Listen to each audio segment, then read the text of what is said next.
नमस्कार, मैं डॉक्टर श्रवण कुमार। आप सभी का हमारे online platform the incubator academy पर हार्दिक स्वागत और अभिनंदन करता हूं।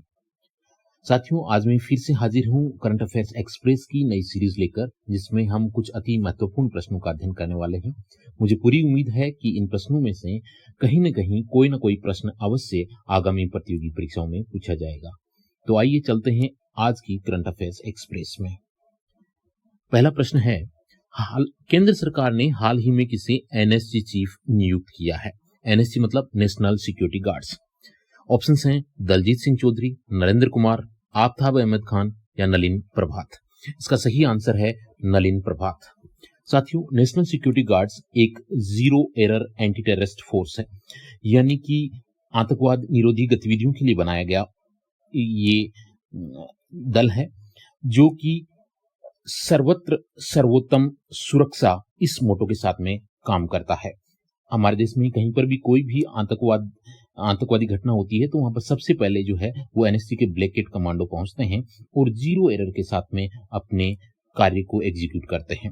तो इसके हाल ही में नए एनएसजी चीफ जो है वो नलिन प्रभात बने हैं। हाल ही में ओलंपिक फ्लेमिंग लाइटिंग सेरेमनी किस शहर में हुई? पेरिस, न्यूयॉर्क, ओलंपिया या लंदन? इसका सही आंसर है ओलंपिया। ग्रीस में एक शहर का नाम है ओलंपिया। वहां पर ओलंपिक की ये मशाल जलाई गई। ये सदियों पुरानी प्रथा है जिसमें ओलंपिक के खेल शुरू होते हैं उससे पहले ये मशाल जलाई जाती है। ये सूर्य की किरणों से ओलंपिक की मशाल जलाई जाती है। और अब की बार ये ग्रीस अभिनेत्री मेरी मीना जिन्होंने की इसको मशाल को जलाया, अब यहां से ये विभिन्न शहरों में होते हुए पेरिस पहुंचेगी, जहां पर की ओलंपिक के खेल होंगे। तो ये ओलंपिक फ्लेमिंग लाइटिंग सेरेमनी जो है वो ओलंपिया में हुई थी। हाल ही में किस शहर की प्रसिद्ध तिरंगा बर्फी को जीआई टैग मिला है? ऑप्शंस हैं लखनऊ, कानपुर, बरेली या बनारस। इसका सही आंसर है बनारस। साथियों, जीआई टैग होता है वो जियोग्राफिकल इंडिकेशन होता है, जियोग्राफिकल इंडिकेशन। और जियोग्राफिकल इंडिकेशन है वो किसी भी उत्पाद की उत्पत्ति स्थल के बारे में बताता है, जैसे कि बीकानेरी भुजिया। ये बताता है कि भुजिया जो स्पेशल टाइप की भुजिया है उनकी उत्पत्ति बीकानेर में हुई और उनके एक खास स्वाद या फिर उसकी एक खास विशेषता की वजह से वो जाना जाता है। तो ये तीन रंग की बर्फी जो है ये बनारस की प्रसिद्ध है और इसको हाल ही में जीआई टैग मिला है। आचार्य विद्यासागर जी महाराज के उत्तराधिकारी के तौर पर किसने आचार्य पद स्वीकार किया है? तरुण सागर महाराज, समय सागर महाराज, प्रमाण सागर महाराज या सुधा सागर महाराज? और इसका सही आंसर है समय सागर महाराज। किस भारतीय क्रिकेटर ने टी20 क्रिकेट में सबसे ज्यादा 500 छक्के लगाने का रिकॉर्ड बनाया है? ऑप्शंस हैं महेंद्र सिंह धोनी, रोहित शर्मा, केएल राहुल या ऋषभ पंत? और इसका सही आंसर है रोहित शर्मा। आईसीसी ने मेंस टी20 वर्ल्ड कप के लिए किस खिलाड़ी को ब्रांड एम्बेसडर नियुक्त किया है? महेंद्र सिंह धोनी, नीरज चोपड़ा, रोजर फेडरर या उसेन बोल्ट? साथियों, आप देख पा रहे हैं ये उसेन बोल्ट हैं जो 8 बार ओलंपिक पदक विजेता है। इसके अलावा भी कुछ खिलाड़ियों को ब्रांड एम्बेसडर नियुक्त किया गया है, जिसमें शामिल है क्रिस गेल, युवराज सिंह और शाहिद आफरीदी। इन खिलाड़ियों को भी टी20 वर्ल्ड कप के लिए ब्रांड एम्बेसडर नियुक्त किया गया है। अलीगढ़ मुस्लिम यूनिवर्सिटी की पहली महिला कुलपति कौन है? बहुत ही महत्वपूर्ण प्रश्न है जो कि आगामी प्रतियोगी परीक्षाओं में पूछे जाने की उच्चतम प्रायिकता रखता है। नजमा अख्तर, साजिया इल्मी, नईमा खातून या नजमा हेपतुल्ला? इसका सही आंसर है नईमा खातून। हाल ही में किस भारतीय को सबसे कम उम्र में चेस वर्ल्ड चैंपियनशिप टूर्नामेंट जीतने का खिताब मिला? Garry Kasparov, Hikaru Nakamura, Dommaraju Gukesh या विश्वनाथन आनंद? और इसका सही आंसर है डोमराजू गुकेश।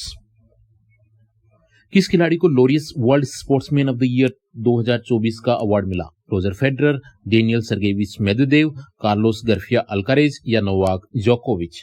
और इसका सही आंसर है नोवाक जोकोविच।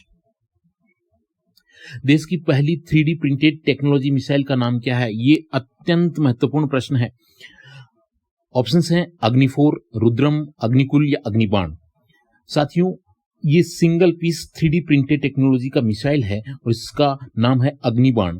साथियों, इसके बारे में एक महत्वपूर्ण जानकारी ये भी हमें याद रखनी है कि ये जिस लॉन्च पैड से लॉन्च की गई है उसका नाम है अग्निकुल। अग्निकुल लॉन्च पैड का नाम है और इसको लॉन्च करने वाली कंपनी जो है वो एक प्राइवेट स्टार्टअप कंपनी है जिसका नाम है अग्निकुल कॉस्मोस। अग्निकुल कॉस्मोस नाम की एक प्राइवेट कंपनी ने अग्निकुल लॉन्च पैड से अग्निबाण नाम का 3D printed technology missile launch किया है, जो कि भारत का पहला single piece 3D printed technology missile है। ये हमें याद रखना है।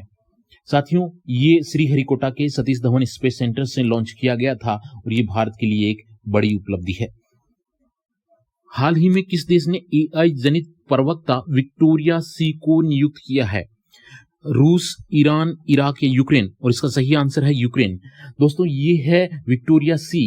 ये एक आर्टिफिशियल इंटेलिजेंस से जनरेट किया हुआ एक पूरी दुनिया का पहला डिजिटल स्पोक्स पर्सन है, प्रवक्ता। ये डिजिटल प्रवक्ता है, यानी कि ये लेडी वास्तव में दुनिया में एग्जिस्ट नहीं करती है, ये AI से जनरेट की गई है।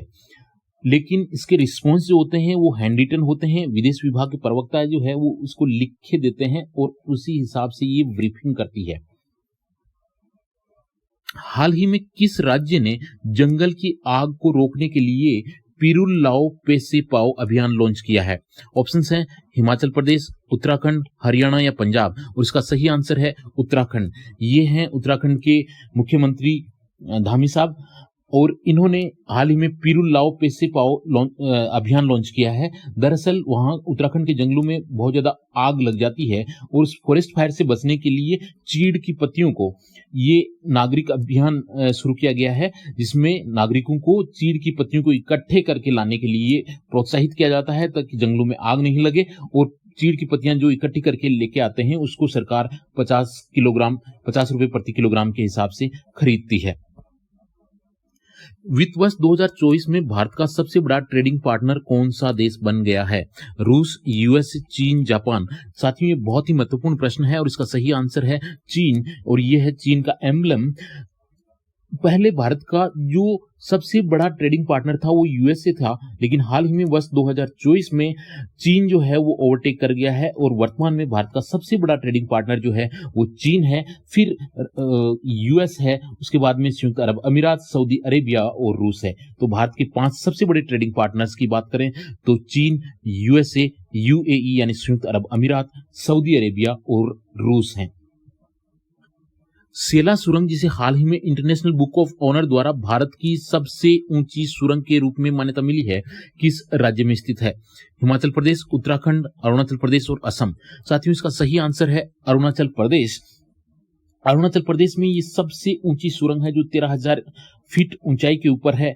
और ये सेला सुरंग जो है ये काफी महत्वपूर्ण है इस दृष्टि से कि ये जो तेजपुर और तवांग के बीच में ऑल वेदर कनेक्टिविटी प्रोवाइड करती है। तेजपुर जो है वो असम में है, तवांग जो है वो अरुणाचल प्रदेश में है।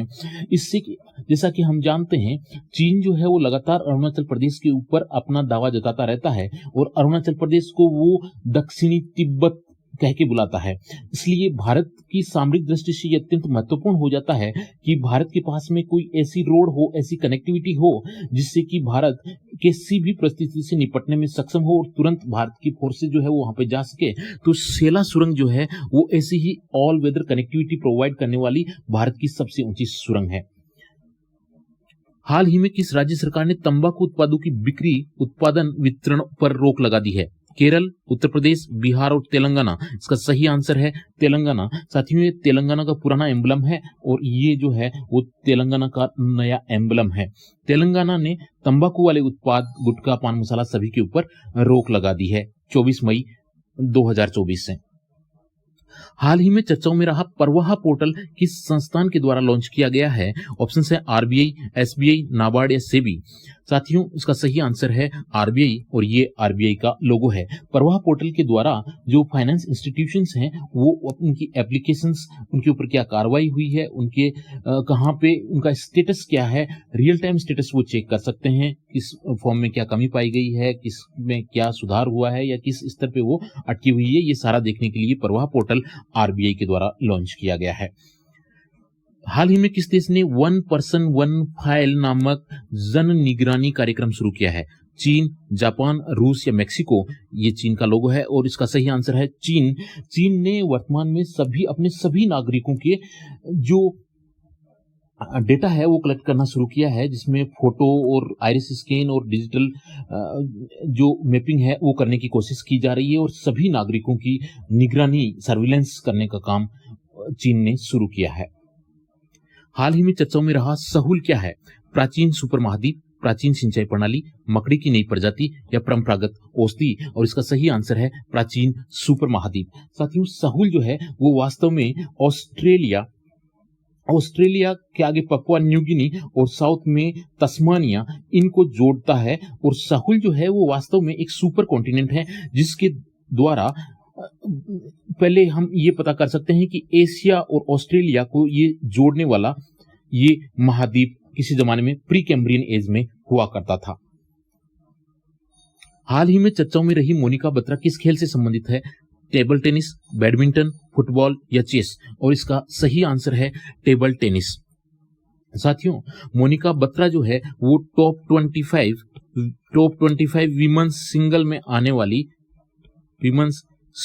में आने वाली भारत की दूसरी महिला है। इससे पहले जी साथियन थी, वो भी टॉप 25 में रहने वाली टेबल टेनिस महिला खिलाड़ी रही है।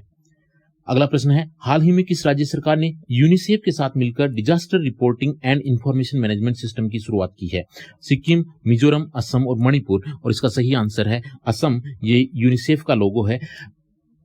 डिजास्टर, किसी भी प्रकार की यदि कोई डिजास्टर होती है तो उसकी इमीडिएटली रिपोर्टिंग के लिए ये सिस्टम बना है और यूनिसेफ के साथ में असम सरकार ने कोलैबोरेट किया है, तो ये भी हमें ध्यान रखना है। इसका सही आंसर है असम।